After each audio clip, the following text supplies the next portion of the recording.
मैं वो रात कभी नहीं भूलूंगा। मैं जिस पिज़्ज़ा की दुकान में काम करता था वो बंद ही होने वाला था और मैं भी निकल ही रहा था रेडी होकर घर जाने के लिए। तभी अचानक एक कॉल आया। काउंटर पर उस दिन मैं अकेला ही था तो मैंने कॉल उठा लिया, पर उस साइड से किसी ने जवाब ही नहीं दिया तो मैंने वो कॉल कट कर दिया। थोड़ी देर बाद वो फ़ोन फिर बजा, फिर वही कोई बोल ही नहीं रहा था उस साइड से। जैसे ही मैं रखने गया तब मैंने एक बूढ़ी औरत की आवाज़ सुनी।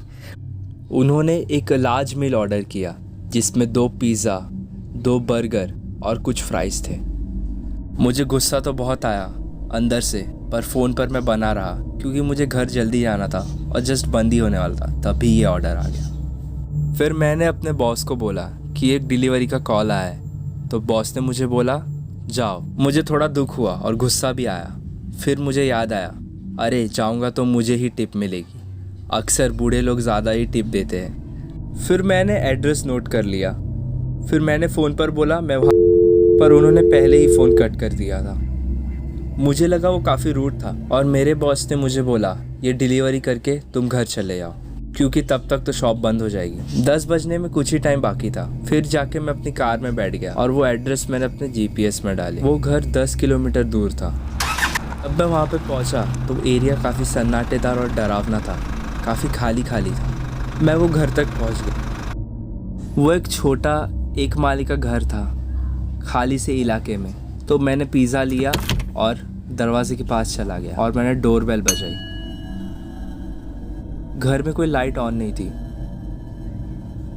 और मैंने होप किया कि उन्हें गलत एड्रेस ना दे दिया हो क्योंकि कोई जवाब ही नहीं दे रहा था। फिर से मैंने डोरबेल बजाई पर फिर भी किसी ने जवाब नहीं दिया। मैं वहाँ से गुस्से में निकलने ही वाला था कि तभी मैं खिड़की में किसी को देखा जो मेरी तरफ देख रहा था। देख के मैं थोड़ा डर गया, पर कुछ देर बाद मैं आगे चला गया। फिर पास जाकर देखा तो वो एक बूढ़ी औरत थी। वो बस मेरी तरफ देख रही थी बिना अपने मुंह हिलाए। फिर मैंने उससे चिल्लाकर बोला मैं पिज़्ज़ा लेकर आया हूँ, पर उन्होंने कुछ रिएक्ट नहीं किया। फिर मैंने और ज़ोर से बोला। फिर उन्होंने एक डरावनी सी स्माइल दी। वो स्माइल देख के मैं तो डर ही गया था। मुझे अभी तक वो चेहरा याद है जो मैंने खिड़की के उस पार देखा था।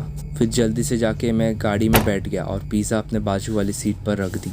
फिर मैंने ये सब मैसेज करके अपने बॉस को बताया। उन्हें मैसेज करके मैंने गाड़ी स्टार्ट की और मैं निकलने ही वाला था। तभी मैंने राइट में देखा वो औरत मेरी खिड़की के एकदम करीब खड़ी थी। मैंने फटाक से अपनी कार स्टार्ट की और बिना पीछे देखे गाड़ी भगाई। उसके बाद से मेरे बॉस ने कभी मुझे रात को पिज़्ज़ा डिलीवरी करने नहीं भेजा।